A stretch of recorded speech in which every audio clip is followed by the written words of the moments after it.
Welcome to a continuation of our time travel episodes. Today's topic, John Titor, a time traveler from 2036, and his, shall I say, mission to stop the 2000 or Y2K madness and his predictions from when he arrived in our timeline, along with a few interesting, outtakes from his stories and what he said. Today we have Marcus. I gotta tell you about the future. And we have Don. Hello. And as usual, I'm Smiles. Welcome to the cast. Right, boys. So, John Titor, a time traveler from 2036. An interesting story. Some man. So, one of the largest issues with one of his predictions is the nuclear war he predicts in 2015, which killed 3 billion people, which he stated in November 4th, 2000. I mean, that obviously never happened. Sounds like a good TV show. I mean, yeah. No, it's a crazy prediction, and it's a crazy number of people to die. At that time, it was just under half the population of the Earth. But what we have to remember about John Titor is his percentage. What was it called? Percentage? Yeah, his percentage differential between timelines. That's it, yeah. So he said there could be a 1 to 2% difference between each timeline that he would travel back. So to explain this, he states that every time he travels to another universe or another time, it creates a new universe. So a separate timeline, if you will. His many worlds interpretation is what it's called. The many worlds theory seems to wrap up very nicely into current string theory. Unfortunately, we have not solved the string theory yet either, but N10, whatever that is, seems to be the best working model we have in 2036, his own words. As you're probably aware, the big equation does not need the final solution in order to take advantage of the smaller parts that do work in the real world. He stated this in February 25th, 2001. So basically, what his explanation is, every time he makes a jump through time, take for example, he could be in this 2036 of our timeline. He jumps back to 1975, which was was the mission he was originally on. This automatically creates a new timeline. He can no longer return to his future date because his appearance in our past alters the future, like the butterfly effect. The smallest change creates the massive alteration in the timeline. And that could be one of the 2% difference he's talking about. Like, he predicted a nuclear war in 2015. It didn't happen. He did. Another prediction was civil war in the United States. That's right, yeah. Now that he said that was to do with order and rights, and he described it as beginning in around 2004. With civil unrest surrounding the presidential election of that year. Another one that didn't come to pass in 2004, but then we saw something like that in the Joe Biden and Donald Trump election. This is true. So it stands to reason that his predictions might be accurate, but the years and characters involved in the predictions have altered.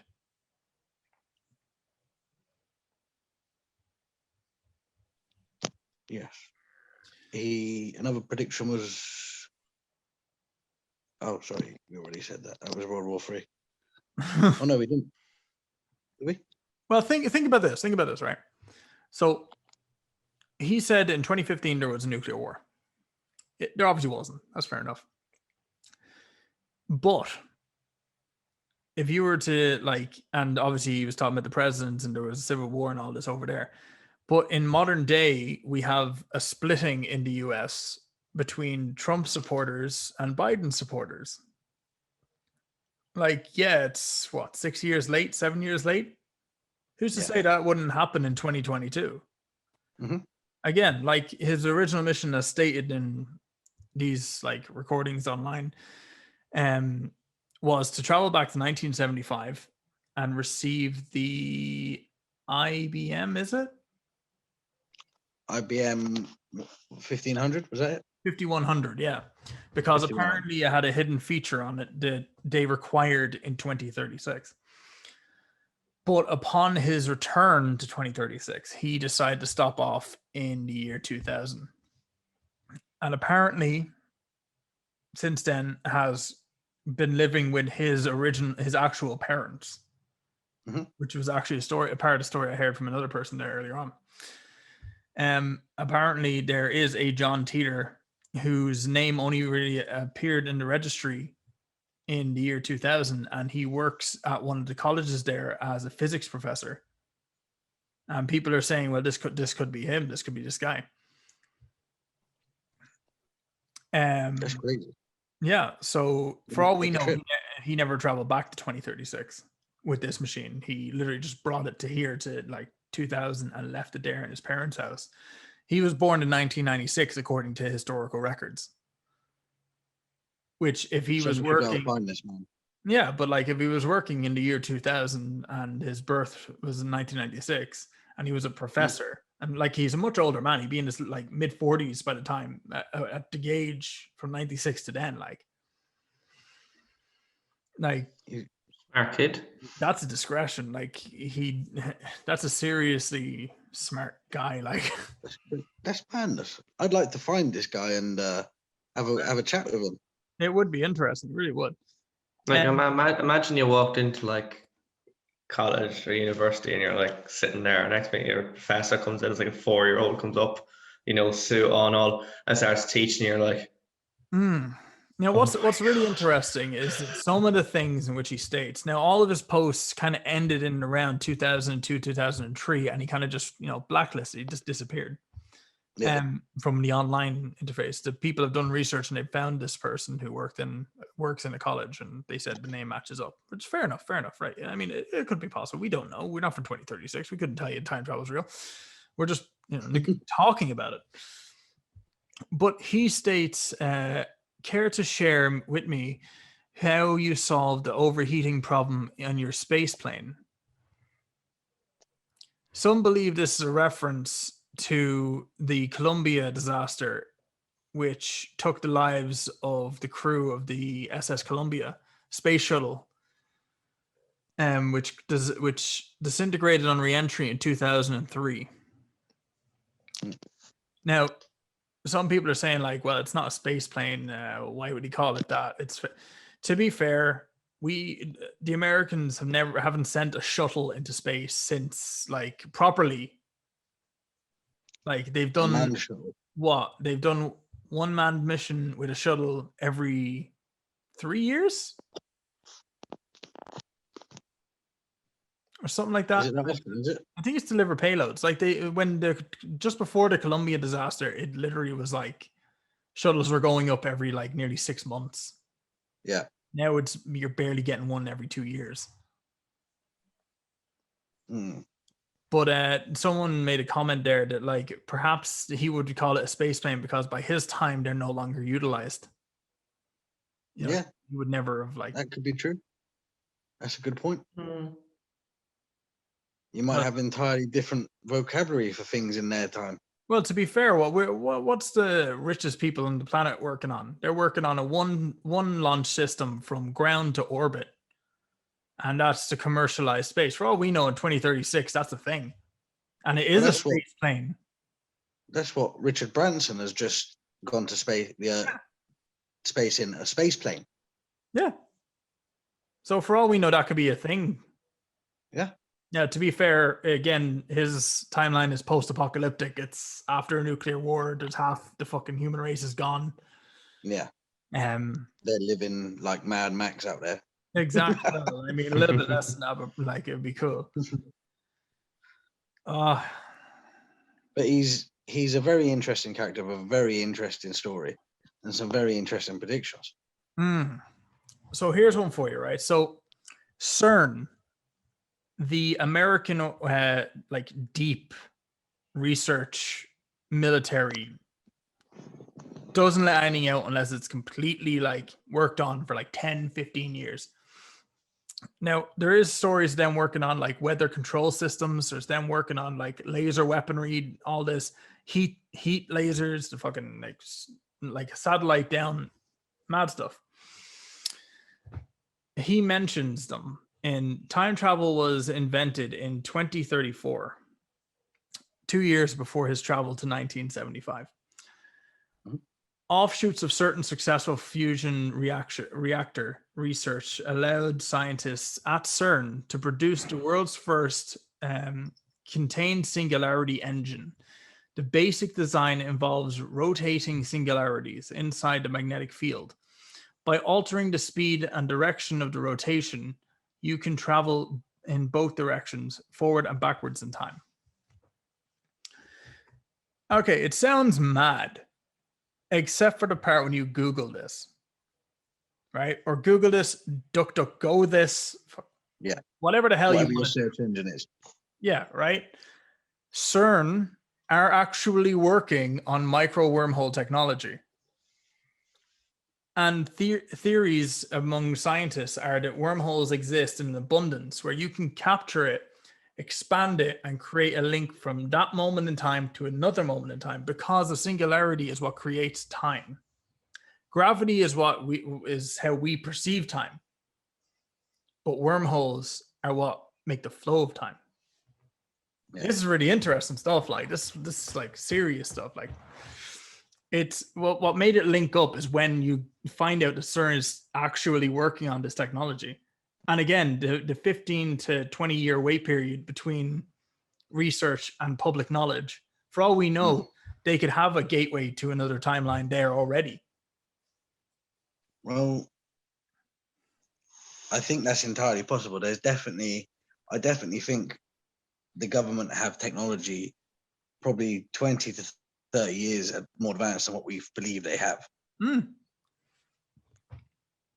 know, why would any government make it common knowledge what technology, what their technological limits are? Why would they do that? That makes no sense.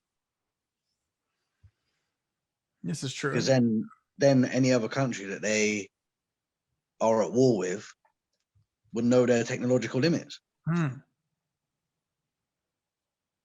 Yeah, it's true. Keep in the back pocket.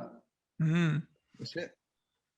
And the most interesting thing about this theory with CERN and everything, and it's not just that CERN has like, you know, working on the wormhole technology and all this.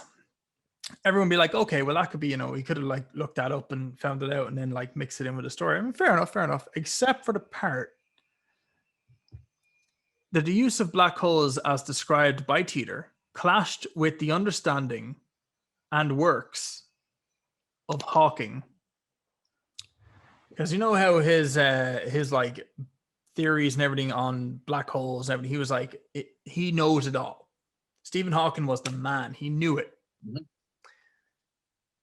I think it was the year before he died, he came out and he said he was completely wrong about black hole theory. Now, what would convince him to state that? If for like the majority of his life, it was, no, I'm right. It's right. It doesn't work like that. The most surprising part of that story there is that John Titor actually said that Stephen Hawking was going to come out and say he'd been wrong about black holes his whole career. Yeah. And he did. So that's a hell of a prediction. Like that's a needle in a haystack prediction. Like he had the right person. He had what they were going to do. Yeah. So you just don't, it just doesn't happen like that. The odds of that are just astronomical. This is true. Here's another statement from Titor himself, right? This was posted February 15, 2001. It is believed that all world lines or timelines, it is also taught, all world lines end. It is also taught that the parallel world lines that appear to be the same end at a different times. With basically what I'm understanding from that part is the same way with that whole like nuclear war in 2015. That would be the end of like half the populace of the planet. So his wee little alteration of the timeline could have pushed that a couple of like 20, 15 years. Hell, it could be further than that, but it could have pushed our timeline further past where Yeah. it. So basically, all world timelines end the same, but just at different times Exactly. in points in time, just different points in time. So basically, what this guy is like all about is multiverse theory. This is what that's basically what's happening here. He's come back in time. Yeah. Him being there in the first place has altered the timeline. It's no longer the point in origin where he came from, which means that the timeline is not solid or fixed. It's malleable. Malleable, yeah, it's fluidic, but also the way he says the multiverse, it's the multi-world timelines or world lines.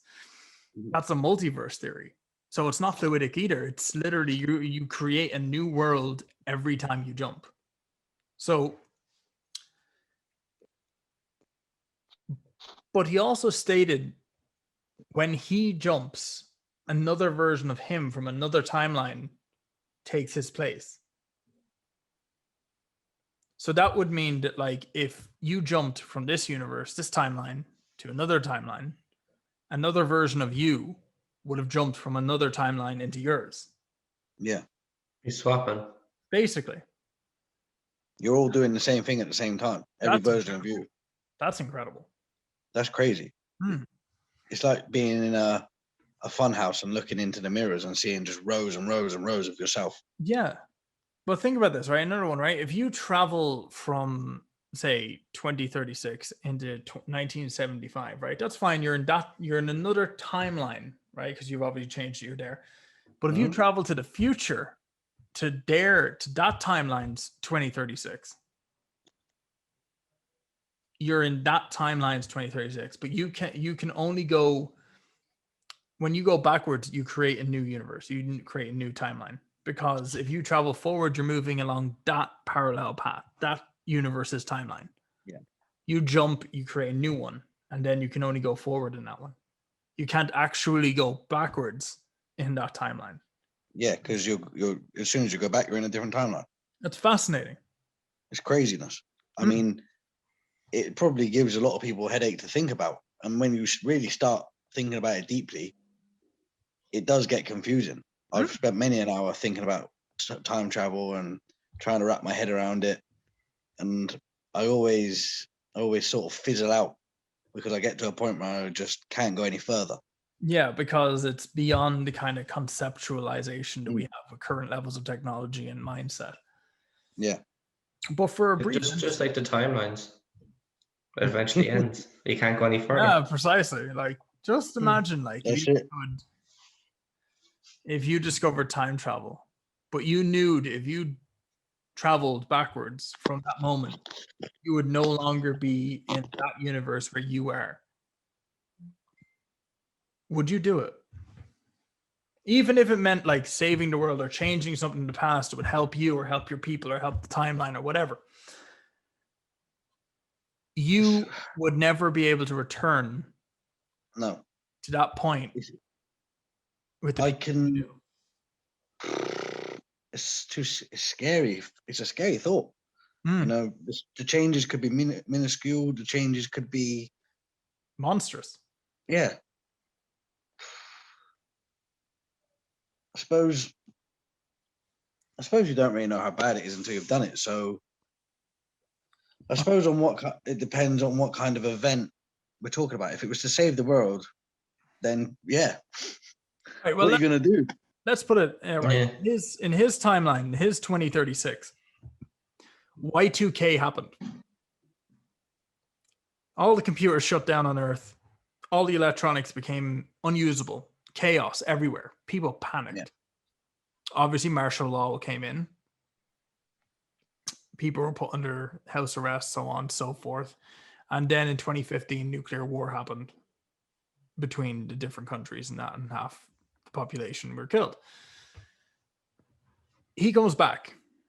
He takes a machine, takes it to the point where it needed to be to alter that event. So Y2K never happened for us. We never experienced a computer-wide shutdown all across the planet. We never experienced chaos, ungoverned unrest, military lockdowns. That's fast. That's a serious change. It is, and it makes me wonder how many universes out there or Earths did suffer the Y2K, did go through the Y2K. I give if this was true, and it is true. Imagine if it's true, right? Just bear with us. If it's true, imagine if it's true, and the multiverse is a thing. There could be any number of versions of you, him, them. It could be a man, it could be a woman, you could be in whatever. You know, you may not have been born in one of them. Your parents may have passed on early in life. You were never born. You were born to a different family. No, just so many variables from the minute changes of reality. Now, what he stated in one of his points was that he traveled to the year 2000 and he lived with his actual family, like not original family, obviously a different timeline. And he was a baby at the time, I believe, wasn't he? He was born in 1996. But he convinced his parents that it was him. I don't know how you do that.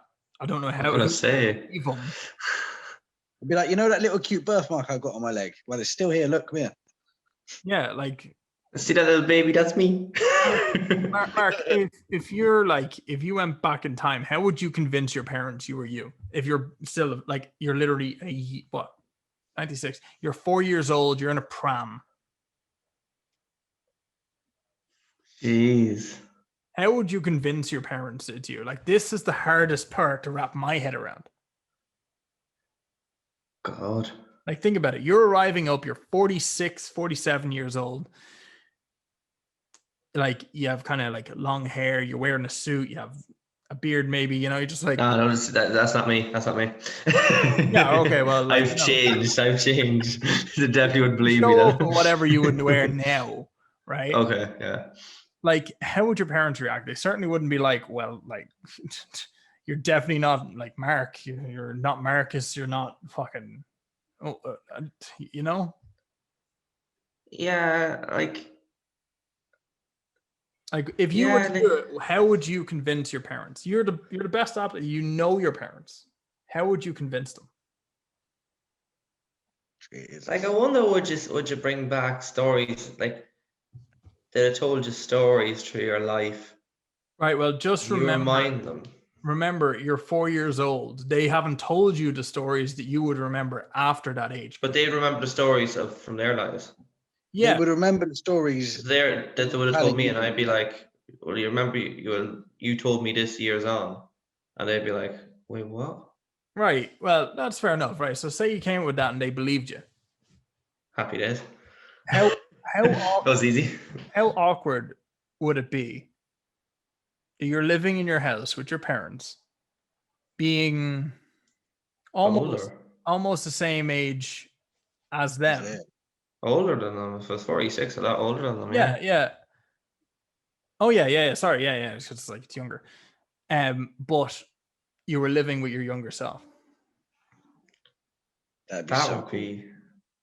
I don't know what I don't know. Would I just stay out of the kids' way, or would I just like? Would I try and teach them things? Well, or let them at it, let them live the life. As far as his stories go, Paradox where you meet yourself doesn't happen. It's not a thing. Right. Right. So you can meet your younger self. Mm. But remember, because you're in this house, you're already altering your own past. You won't remember your visit because it's a different timeline. It's a different you. Right. See all these listeners Jeez. scratching their heads. This is so confusing. God. I don't know why I'm the only one following this, but anyway. You are a different you. Yeah. Like, How- Yeah. because you're now in the house with your younger self, and your younger self, you don't remember seeing your older self because it didn't happen. You experienced a nuclear war to kill 3 billion people. That didn't happen. Well, it's not going to happen. But like in your timeline, you've lived through what you thought was like world ending stuff. You Yeah. come back in time. Yeah. You're like, right, I don't remember meeting my older self, but here we go. You go in down nothing. You don't remember any change. You don't remember anything because it's a different timeline. You've altered the future of your younger self in that new timeline. Right. So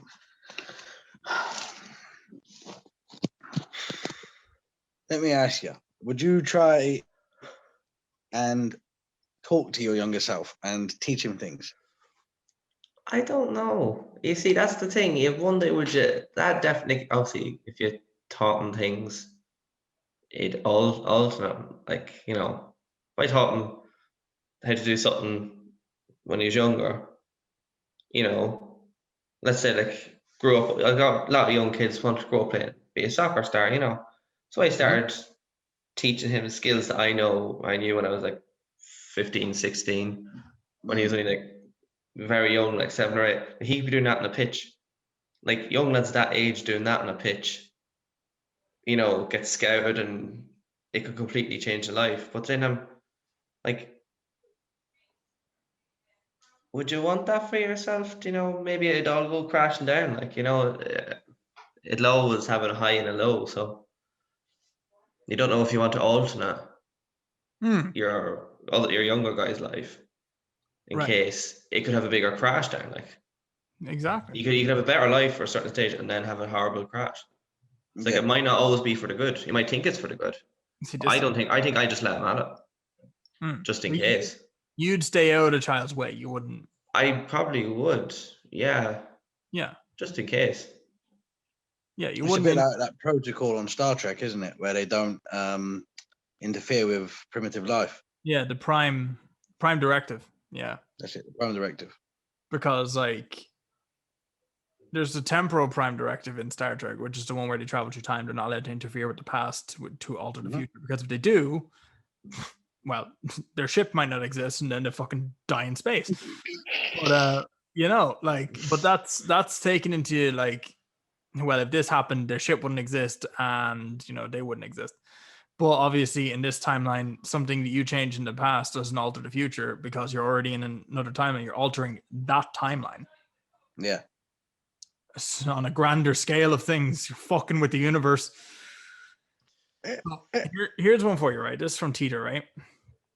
When the day comes for my predictions to be realized, it will either happen or not. If it does happen, then your ability to judge your environment is crippled by your acceptance of me as a knower of all things and gifted with the ability to tell the future. If I am wrong, then everything I have said that might possibly have made you think about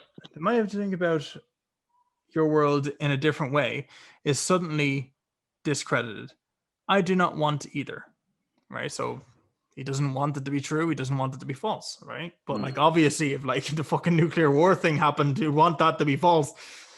Yeah. Although I do have a personal reason for being here and speaking with you. Now, this extracts from his own like blog and stuff. The most I could hope for is that you recognize the possibility that time travel is a reality. You are able to change your world line for better or worse, just as I am. This was posted on February 2nd, 2001. It goes on to back. Wait, what the fuck is this? That's a bit gibberish. It goes back to the 2.5% world differential. Again, there's that 1 to 2% differential between the timelines because of the butterfly effect. He appears in one, alters timeline, changes the future. The events in which he recalls may not happen, or they may happen at a later date.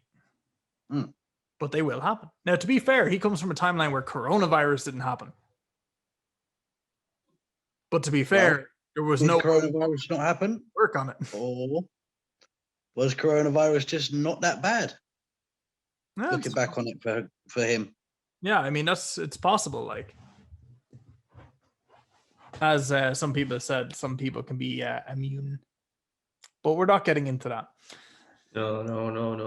Like, think about this, right? So, like, he's from a timeline where a virus, public lockdowns, and all that didn't happen like it did now in 2021. He came from a timeline where war broke out in 2015, nuclear war. It killed half the populace of the planet. Viruses weren't a thing because obviously the fucking research centers were obliterated by nuclear devices. It's, I mean, on a scale of 1 to 10 of believability, it's up at a 7. Yeah, I'd probably agree with 7. I'd probably You know, say he does talk about some, you know, he makes some correct predictions. He talks about things that you can't really know. And yeah, for me, I'd say it's probably one of the more believable ones I've heard. What about you, Mark? I'd probably say 5, most of 6. Like, I always think with them, like, they're always gonna get one spot on, they're always gonna get one's very wrong, they're always gonna get one's kind of right and kind of wrong. Like, yeah, but if they're predictions at the end of the day, like. Yeah, but at the same time, Like, like, if he comes from a time, if he is from another timeline, and it does, when he travels back, it alters that world's timeline. That's a possibility. Well, yeah. True. Yeah, he was just telling us what happened in his timeline, wasn't he? Yeah, exactly. That's all that was. That's all we know. It's just not. He's It's not not like saying you it's can take what's this going as to like, happen in our timeline. yeah, but you're not going to take this as like, stick. But he's like, not predicting then, he's just telling us about his time. No, but if you look yeah. at, even if you look at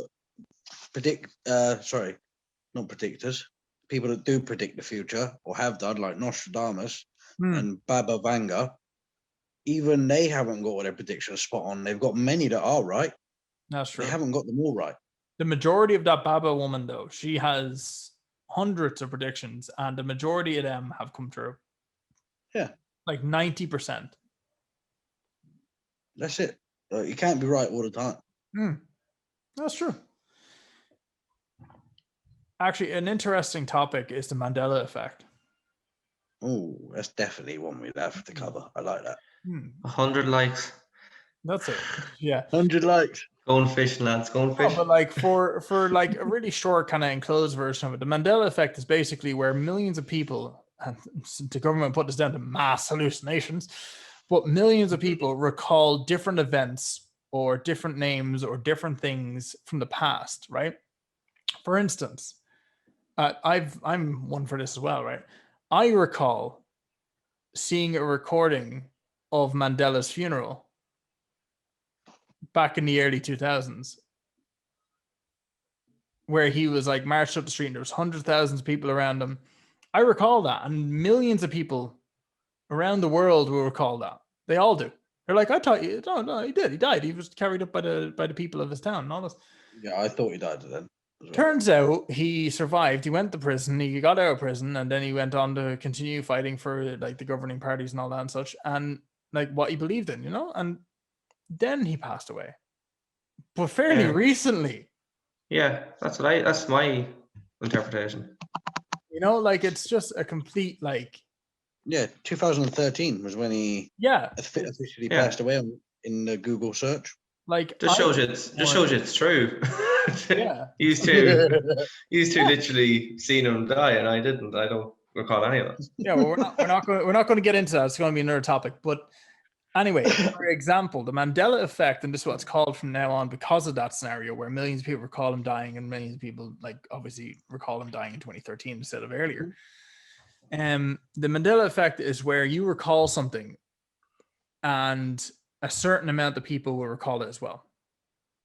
But the world recalls it differently.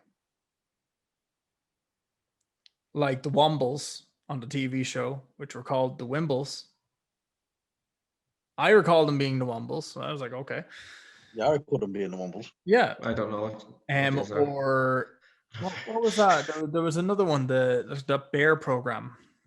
But the Bernstein Bears. The Bernstein. Yes.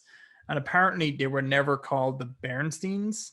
They were called the Bernsteins. Yes. I was like, what? No. And apparently there's a video. There is a video, a VCR video Yes, I've seen that. that exists with it called the Bernsteins, the one that millions of people recall it being. But when they play the video, it says the Bearsteins. And More people are head like, wrecking it's a material. misprint. It's a misprint. And I was like, it could be a misprint, or if time travel was possible, and it might be the butterfly effect, something minor, something tiny, something little minuscule that changed. The idea is, what if we're living in an altered timeline to what we should have been living in? What if John Titor here is from the original timeline of this world? What if there was meant to be a nuclear war?